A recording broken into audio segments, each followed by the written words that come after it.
They say you can see it from space, but up close it's even more breathtaking. Explore the vast stretches of the Great Wall, its ancient history, myths, and the experience of walking along its rugged paths. Highlight sunrise, sunset views, strategic watchtowers, and the cultural weight it holds in Chinese identity. They say the Great Wall of China is so vast it can be seen from space, but standing before it in person is far more extraordinary than any picture, story, or legend could ever prepare you for. Imagine winding stone fortresses stretching endlessly across mountains, valleys, and deserts, weaving like a dragon over the land. Every step along its ancient path feels like walking inside the heartbeat of history, where time slows and the whispers of the past still linger in the wind. This isn't just a wall, it's one of humanity's greatest achievements, a living monument that has stood for over 2,000 years, guarding stories of empires, wars, and dreams of eternity. If you think you've seen wonders before, the Great Wall will redefine what the word wonder truly means. Stretching more than 21.0 kilometers, the Great Wall of China is the longest structure ever built by humankind. Constructed, rebuilt, and expanded by multiple dynasties, the wall was more than just a military defense system. It was a symbol of unity, determination, and the sheer willpower of a civilization that refused to be conquered. Its origins date back as early as the 7th century BC, but it was during the reign of Emperor Qin Shi Huang, China's first emperor, that the walls of different regions were connected into a unified defense line, with countless hands, farmers, soldiers, and laborers dragging stones, bricks, and earth across impossible terrain. The wall became not only a shield but also a message to the world. China was powerful, and its borders unbreakable. Walking along the wall today, you can still feel the weight of that message. Each watchtower, built high above the mountains, served as both lookout and fortress, where soldiers once stood guard, scanning the horizon for enemies. In the silence of these ancient towers, you can almost hear the echo of war drums, the signal fires that once lit up the sky, carrying warnings from one end of the wall to the other. It was an ingenious system, fires by night, smoke by day, that turned the wall into a living communication network across thousands of miles. Imagine the sight, flames glowing against the dark sky, racing like lightning across peaks and valleys, uniting soldiers scattered across the vast frontier. But beyond its military function, the wall became something more profound. It represented the struggle of ordinary people who sacrificed their lives building it, and their spirit remains embedded in every stone. Legends tell of countless workers who perished during construction, and in some sections, it's said their bodies were buried within the wall itself. These haunting stories only add to its mystique. For many visitors, the wall feels almost alive, carrying the souls of those who built it. That's why walking its path is more than just a hike, it's a pilgrimage into human endurance, suffering, and the dream of leaving something eternal behind. The landscapes surrounding the wall are as breathtaking as the wall itself. At Mutianyu, lush, green mountains cradle the stone fortifications, offering serene views that stretch endlessly into the horizon. In contrast, at Jiangku, the wall clings precariously to jagged cliffs, a wild and untamed stretch that reminds us how much effort it took to build on such impossible terrain. And then there is Bustling, the most famous and best-preserved section, where millions of travelers from all over the globe have walked, tracing footsteps that connect emperors, soldiers, and explorers across centuries. Each section tells its own story, and together they form a mosaic of history unlike anything else on Earth. Perhaps one of the most unforgettable experiences is witnessing the wall at sunrise or sunset.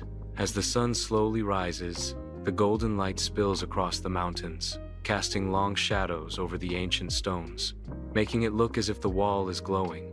At dusk, when the sun sinks behind the horizon, the sky burns with fiery colors, and the wall seems to dissolve into the mist of time, as though it exists in both the past and the present all at once.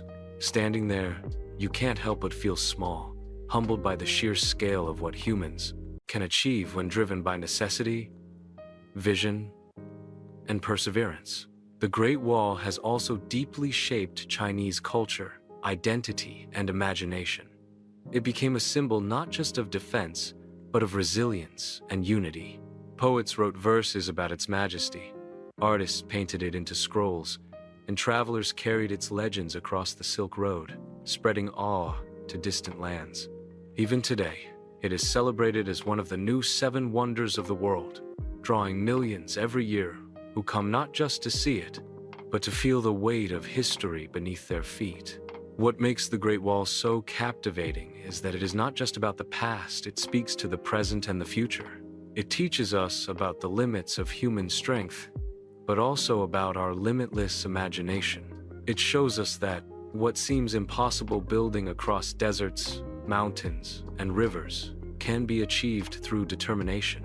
And it reminds us that some things, though built for war, can transcend time and become monuments of peace and unity. As you step down from the wall, leaving behind its endless stones and towers, a part of you remains there. You carry with you a story thousands of years old, etched into the very soul of China. And as the wind brushes against your face, you realize the wall isn't just a wonder of China, it's a wonder of the entire world. It's not just something to see, but something to feel, something to remember, and something that will stay with you forever. Imagine stepping into a city within a city, where only emperors and the elite once walked. Take the audience through Beijing's Forbidden City. Golden rooftops, endless courtyards, legendary tales of emperors, and mysteries of ancient dynasties emphasize grandeur, symbolism, and cinematic visuals. Beneath the heart of Beijing lies a city within a city, a place once so sacred and powerful that ordinary citizens were forbidden even to approach its crimson walls. The Forbidden City, just the name itself, sparks curiosity and awe.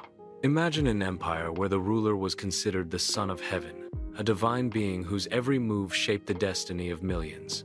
Behind these walls, emperors lived in luxury and mystery, shielded from the outside world. For centuries, this grand palace complex was the stage where history unfolded, where power struggles, dynasties, and cultural achievements all came together. Step inside today, and you'll find yourself walking not just through ancient courtyards, but through the very soul of China's imperial past.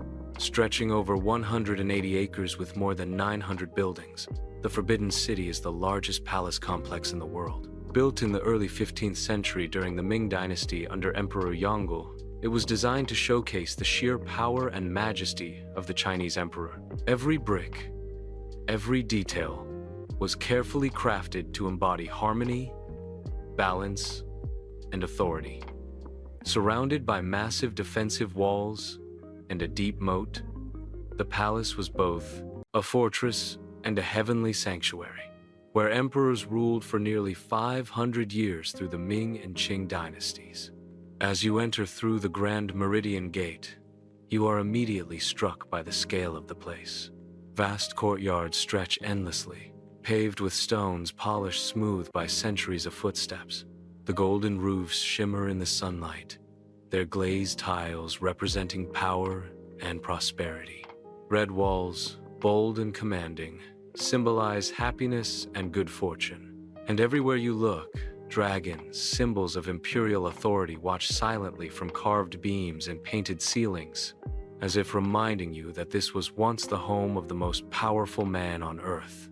The Forbidden City was not just a residence, but the center of Chinese political and ceremonial life.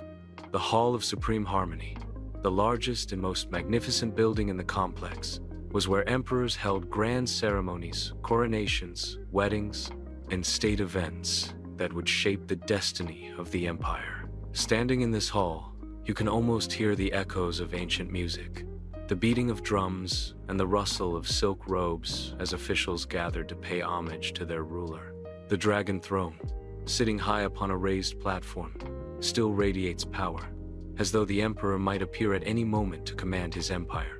Beyond the public halls lie the more intimate spaces, the imperial gardens, courtyards, and living quarters.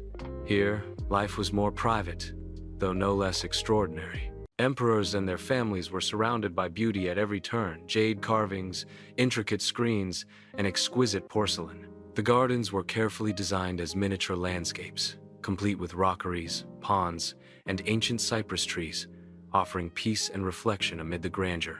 Yet, despite this beauty, the Forbidden City could also feel like a golden prison. For the emperors and their families, life within these walls was tightly controlled, filled with rituals, politics, and the constant weight of responsibility. The palace was also home to thousands of eunuchs and concubines, whose lives were deeply intertwined with the emperor's fate. The stories of intrigue, love, betrayal, and ambition that took place behind these walls rival any epic drama. Entire dynasties rose and fell here, sometimes because of wars and rebellions, other times because of secret plots whispered in hidden corridors. The Forbidden City was not only a symbol of imperial glory, but also a reminder of the fragility of power. Walking through its many layers, you begin to understand the philosophy that guided its design. The entire layout is based on feng shui principles, aligning with the cosmos to reflect harmony between heaven and earth. The central axis runs straight through the palace, symbolizing order and control, while the balance of open courtyards and enclosed halls reflects the yin and yang of existence.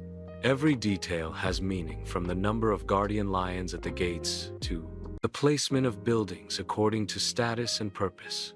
Nothing was accidental.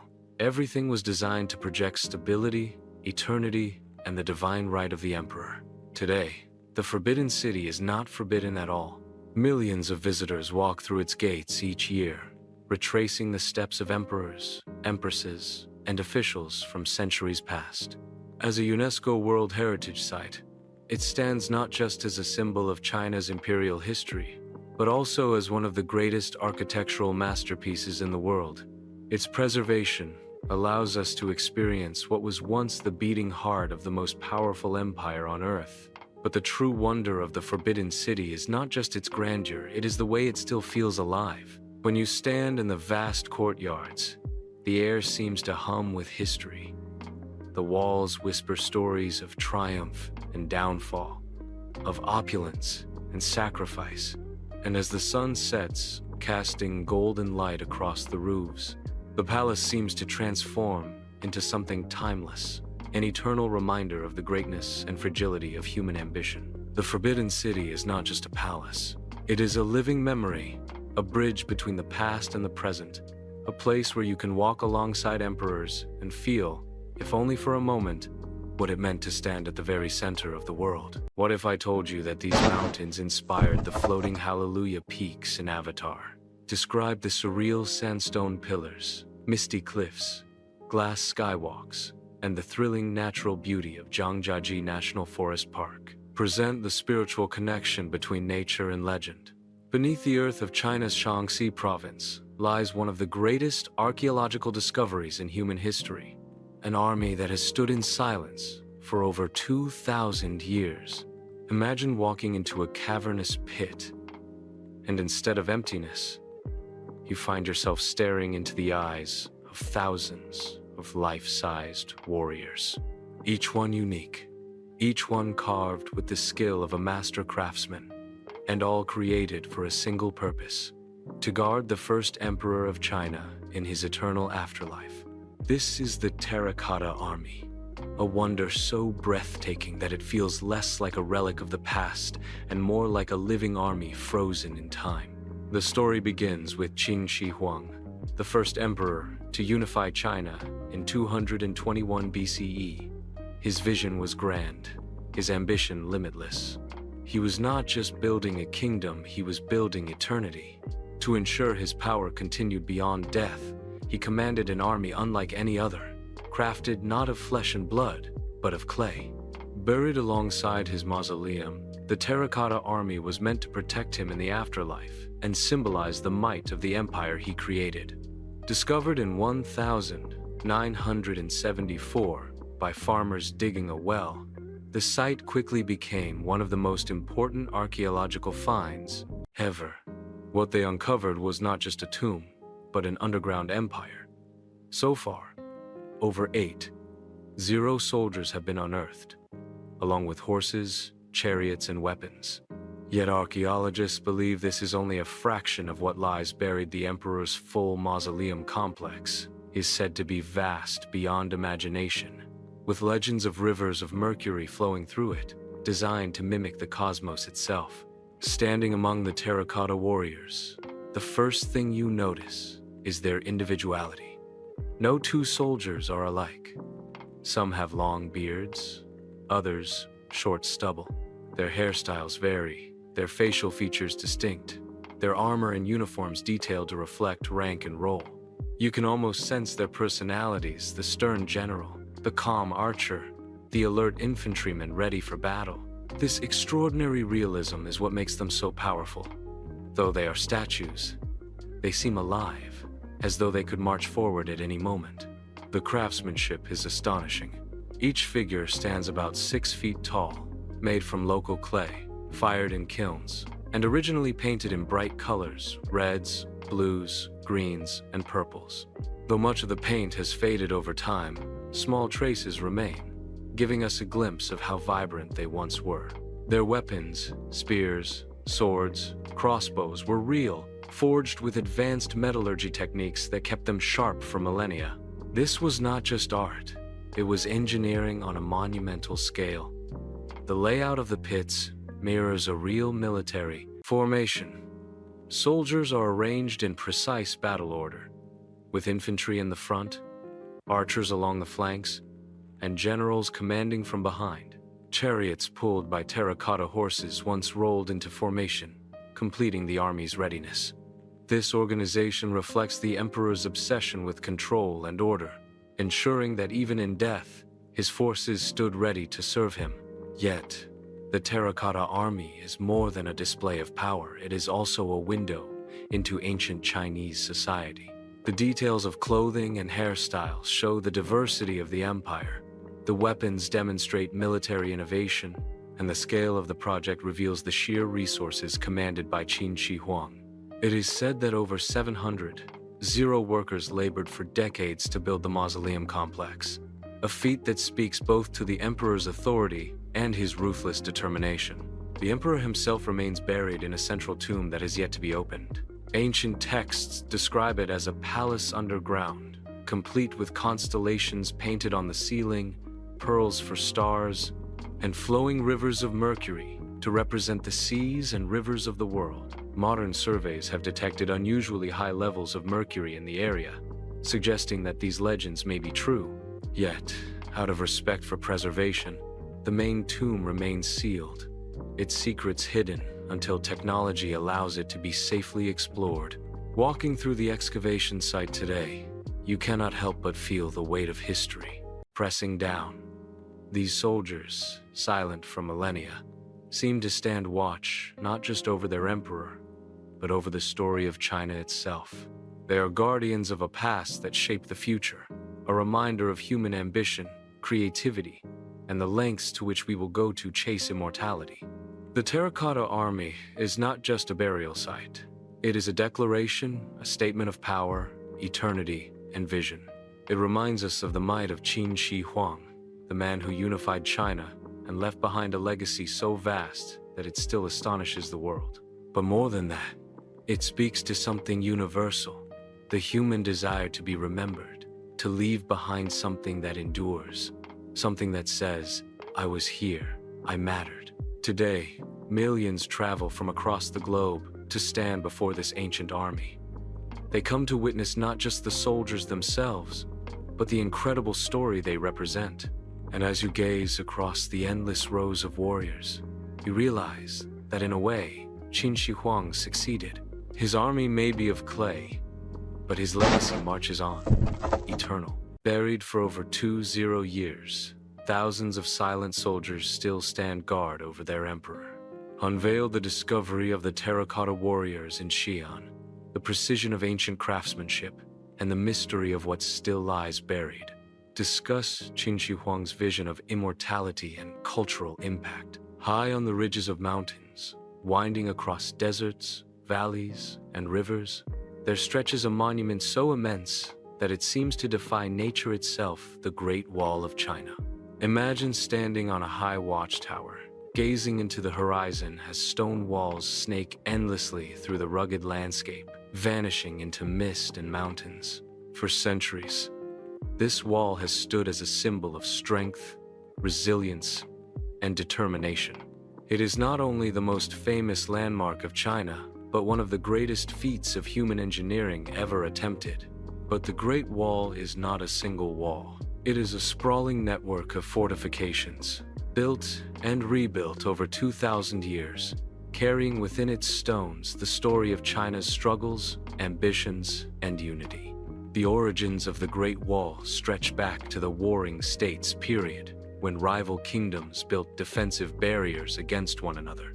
But it was under Qin Shi Huang, China's first emperor, that the idea of a unified wall truly began. Around 221 BCE, after unifying China, he ordered the linking of existing walls into a single system to protect the empire from nomadic tribes in the north. This was only the beginning. Across successive dynasties, the Han, the Northern Wei, the Sui, and most famously, the Ming, the wall grew, changed, and strengthened, adapting to new challenges and threats.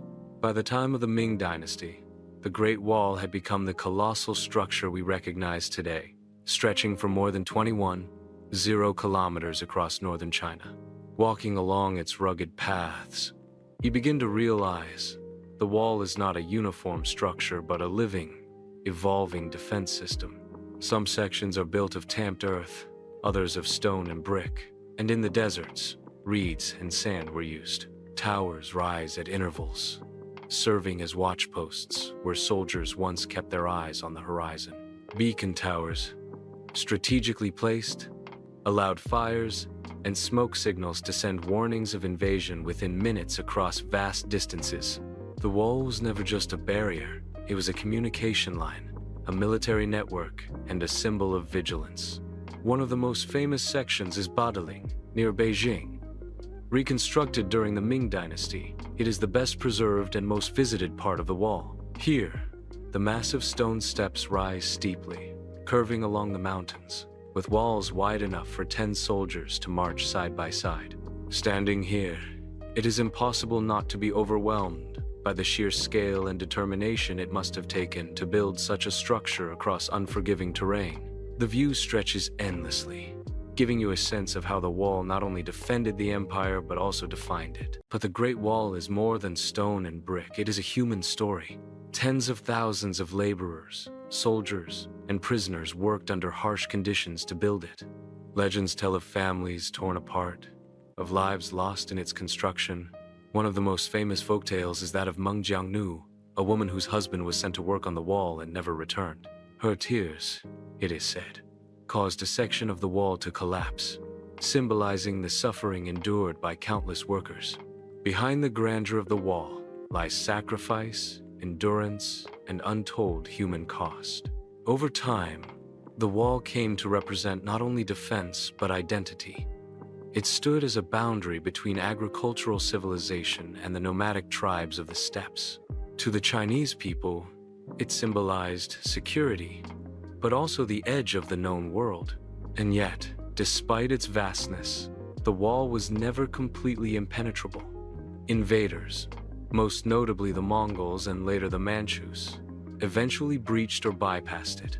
But its significance was not in being an unbreakable shield, it was in being a lasting symbol of unity, strength, and the will to endure. Today, the Great Wall is recognized as one of the new 7 wonders of the world and a UNESCO World Heritage Site. Visitors from around the globe climb its steep paths, touch its ancient stones, and marvel at the ambition of those who built it. Some sections remain crumbling, swallowed by vegetation and time, while others have been carefully restored, offering a glimpse of the wall's original majesty. Each step you take along its rugged surface carries you deeper into the story of China, a reminder of a civilization that sought not just to protect itself, but to define its place in history. The wall is more than a monument, it is a journey. To walk along it is to walk through centuries of determination, sacrifice, and vision. It teaches us that greatness is not built overnight, but stone by stone, effort by effort, across generations. When you stand on the Great Wall, with the wind brushing against your face and the mountains stretching endlessly beneath your feet, you are not just a traveler, you are a witness to humanity's endless pursuit of strength and endurance. And perhaps that is the true wonder of the Great Wall of China. It was never simply about keeping enemies out. It was about declaring to the world, we are here, we endure, we rise again and again. And centuries later, it still stands, a living testament to that unyielding spirit. Some landscapes look painted by hand, but here in China, they're very real. Take viewers on a river journey through Guilin and Yangshuo. Describe the karst mountains, bamboo boats, rice paddies, and tranquil villages. Focus on harmony between man and nature, photography-worthy sceneries, and Chinese artistic inspiration. In the heart of Beijing lies a city within a city, a place that for centuries was hidden from the world, closed to ordinary people, and reserved only for emperors, empresses, and their court. Imagine stepping through towering crimson gates into a world of golden rooftops, marble courtyards, and exquisite halls. This is the Forbidden City, the imperial palace of China's Ming and Qing dynasties. For over 500 years, it was the center of Chinese power, the stage on which emperors ruled, rituals unfolded, and history was written.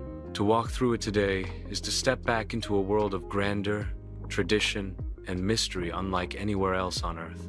The Forbidden City was constructed between 1406 and 1420 during the reign of Emperor Yongle of the Ming dynasty. With over 1 million workers, including skilled artisans and laborers, this massive complex was built as the ultimate expression of imperial authority. It covers 180 acres and contains nearly 10 buildings, making it the largest palace complex in the world. For centuries, it was off-limits to commoners. Entry was forbidden without special permission, which is how it earned the name Forbidden City.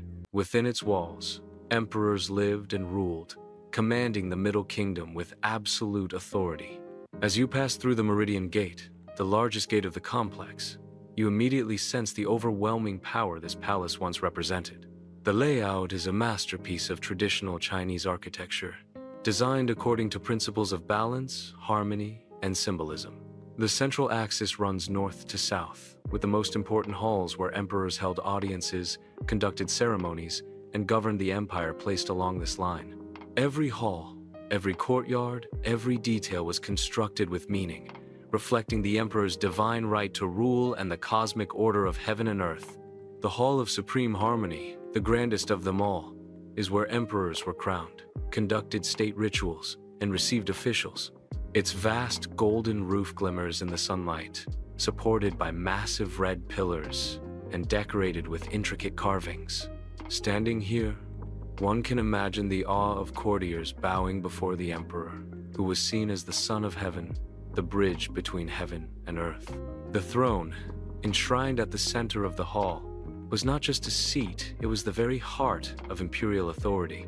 Moving deeper into the complex, you encounter the inner court, where the emperor and his family lived.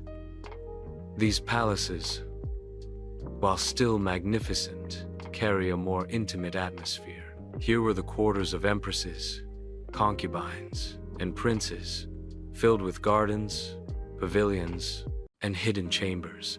Behind the walls, life was a complex web of rituals, power struggles, and daily routines, often far removed from the grandeur of the outer courts. For the women of the palace, life could be one of privilege, but also confinement, with strict rules governing every aspect of existence. One of the most fascinating aspects of the Forbidden City is its symbolism. The use of color, number, and layout all reflect cosmic beliefs. Yellow tiles were reserved for the emperor, representing the center of the universe. Red walls symbolized happiness, good fortune, and power. Even the number of animals adorning the roofs had meaning, reflecting status and rank. The entire city was designed not only to impress, but to embody the philosophy that the emperor was at the center of the world, maintaining harmony between heaven, earth, and humankind for centuries. Ordinary Chinese citizens could only imagine what lay inside these walls. The Forbidden City was the stage where dynasties rose and fell, where emperors made decisions that shaped the fate of millions. Yet it was also a place of intrigue and drama, of plots, betrayals, and tragedies that unfolded behind closed doors. When the last emperor, Puyi, was forced to abdicate in 1912, the Forbidden City ceased to be a royal palace. It gradually transformed into what it is today, the Palace Museum, one of the greatest cultural treasures of the world. Visiting the Forbidden City today, you walk through spaces once occupied by the most powerful figures in Chinese history.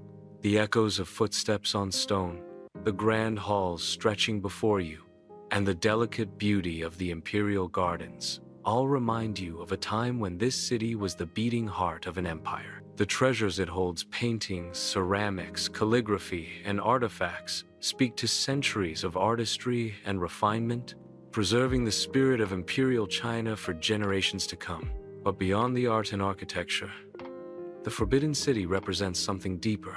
It is a symbol of China's cultural identity, a reminder of a civilization that valued harmony, order, and tradition. It shows us how power was not only exercised, but displayed through architecture, ritual, and symbolism. It also serves as a reminder of the impermanence of power. Emperors once walked here with absolute authority, yet today it is open to the world, a monument of history rather than dominance.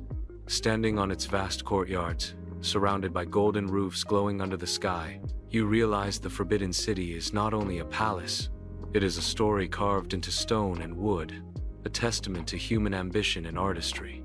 To step inside is to witness the grandeur of a vanished world, and yet also to see how its legacy still shapes modern China. The Forbidden City may no longer be forbidden, but its magic remains. It invites us not only to admire its beauty, but to reflect on the passage of time, the nature of power, and the enduring strength of culture. It is, without question, one of the greatest wonders of China, and one of the most extraordinary places in the world. In China, the future and the past live side by side, like two worlds woven into one. And with Shanghai's futuristic skyline, neon-lit skyscrapers, and the ancient traditions still thriving across China, highlight the blend of innovation, culture, festivals, and spiritual roots, leaving viewers with a sense of wonder about China's timeless spirit. Imagine standing before an underground army that has remained hidden for over 2,000 years. Thousands of life-size soldiers, horses, and chariots, each one unique, each one guarding a silent emperor's tomb. This is not a legend or a fantasy, it is real. Deep beneath the soil of Xi'an lies one of the most astonishing archaeological discoveries in human history, the Terracotta Army, a wonder that reveals the power, ambition, and vision of China's first emperor. Few places in the world can inspire such awe and curiosity, because what you see here is not just art or history, it is the eternal guard of an empire.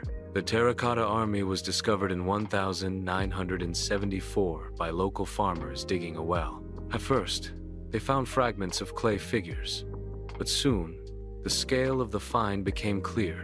Beneath their feet was an entire army of terracotta warriors, created more than 2 millennia ago. The soldiers were buried to protect Emperor Qin Shi Huang, the man who unified China in 221 BCE, standardizing currency, weights, measures, and even the written script. Known as the first emperor, his reign marked the beginning of imperial China, and his vision was as ambitious as his rule. He wanted not only to control the land of the living, but also to command power in the afterlife. Today, more than 80 terracotta soldiers have been unearthed, along with 600 horses and 130 chariots, spread across massive pits near the emperor's tomb. Each figure is life-sized, standing around 6 feet tall, and remarkably, no two faces are alike. Their armor, hairstyles, and even the expressions in their eyes reflect incredible craftsmanship, as if each soldier were modeled after a real person. Standing in rows, ready for battle, they form an army frozen in time, silently watching over the emperor's resting place. The sheer scale of the project is mind-boggling. Imagine the manpower required. Historians believe more than 700 workers spent decades constructing the mausoleum and its army. The figures were made from local clay, sculpted in parts, heads, torsos, arms, and legs before being assembled and fired in kilns. Originally, these soldiers were painted in bright colors, reds, greens, purples, and blues, but most of the paint has faded after centuries underground. Even so, when you stand before them, you feel the lifelike energy radiating from their detailed features. The Terracotta Army is divided into 3 main pits. Pit 1 is the largest, with thousands of infantry soldiers arranged in precise battle formations, their spears and weapons once gleaming with bronze. Pit 2 contains cavalry units, archers, and chariots, showing the full military strength of the Qin dynasty. Pit 3 is smaller but thought to represent the command center, with officers and generals directing the troops. Together, they create the impression of a real battlefield, carefully organized to reflect the emperor's actual army. But what lies beneath all this is even more mysterious. The warriors are just a fraction of the vast mausoleum complex of Emperor Qin Shi Huang, which remains largely unexcavated. Ancient records describe a grand tomb filled with treasures, rivers of mercury flowing through it, and a ceiling painted with stars to represent the heavens. Modern scientists have detected unusually high levels of mercury in the soil around the site, suggesting that these descriptions may be true. Yet the main burial chamber remains sealed, untouched, due to concerns about preservation and safety. The secrets of the emperor's tomb remain locked in darkness, waiting for future generations to uncover. What makes the Terracotta Army so captivating is not only its scale but also its purpose. It was built to ensure that Qin Shi Huang, even in death, would continue to rule. The soldiers, weapons, and chariots were not mere ornaments. They were a symbolic extension of his authority. This reflects the ancient Chinese belief in the afterlife as a continuation of earthly existence. For the emperor, his empire could not end with his death. It had to march with him into eternity. Visiting Xi'an today, you can walk through massive exhibition halls built over the excavation sites, gazing down at rows upon rows of soldiers. Some stand tall and complete, while others are still being carefully pieced together from fragments. Archaeologists continue to work here, and new discoveries are still being made. It is a living site of history, where the past is literally being unearthed before our eyes. The Terracotta Army is more than an archaeological wonder. It is a powerful reminder of human ambition, artistry, and the desire for immortality. It shows us the extraordinary vision of a ruler who sought to command both life and death, and the dedication of countless workers who built an empire's eternal guard. Standing before these clay soldiers, you cannot help but feel humbled by their scale, their detail, and their silence, which speaks louder than words. This army has been standing watch for over 2,000 years, and it will continue to inspire awe for generations to come. The Terracotta Army is not just a treasure of China, but a wonder of the world, an eternal reminder that even empires can be buried. Yet their stories never truly die. Thanks for watching my video. I hope you enjoyed exploring Prague as much as I enjoyed guiding you through it. If you found this travel guide helpful, don't forget to like, share, and subscribe for more beautiful destinations from around the world.